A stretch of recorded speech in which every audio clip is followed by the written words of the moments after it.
In today's video, I'm going to teach you how to create subcategories in Wix 2025. It's a straightforward process, but having the right guide can make things even smoother. Let's get started. First, you'll need to navigate to your website dashboard. This is where all the main controls for your Wix site live. Once you're there, look on the left-hand side for the blog option. Click on that, and it'll lead you into your blog management area, which is your central hub for organizing blog content.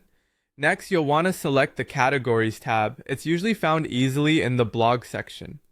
Categories help you keep track of your content and make it easier for your visitors to find what they're looking for.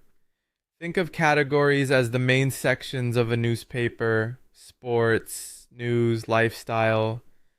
It makes everything neat and organized. Now we're going to create a new category. Look for the Create Category button, usually located prominently on the page. Once you've clicked on it, you will have the option to name your category. This is an essential step because the name should be descriptive and relevant to the blog post you plan to include under it. Remember, the clearer the category name, the easier it will be for your audience to understand what content to expect. After choosing a name, you'll need to add a description of your category. This description provides additional context for your visitors, helping them understand what kind of blog post they can find within the category. It's an opportunity to be creative and say a bit more about why you've grouped these particular posts together. Next, it's time to choose a category image. A visually appealing category image can attract more attention and differentiate your categories effectively. Make sure it's relevant and resonates with the content theme of your category. A good image can speak 1,000 words, and in this case, guide your viewers effortlessly to the post they're interested in.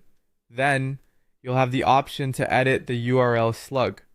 The URL slug is the part of your web address that comes after the main site domain and should be concise and targeted.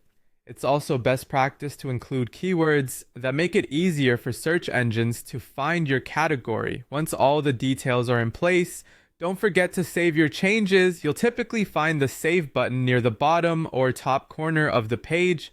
Clicking Save locks in your changes and ensures that your new category is ready for use. And that's it. You've just created a subcategory on your Wix blog, making your content easy to categorize and even easier for your visitors to navigate. Thanks for watching and happy blogging.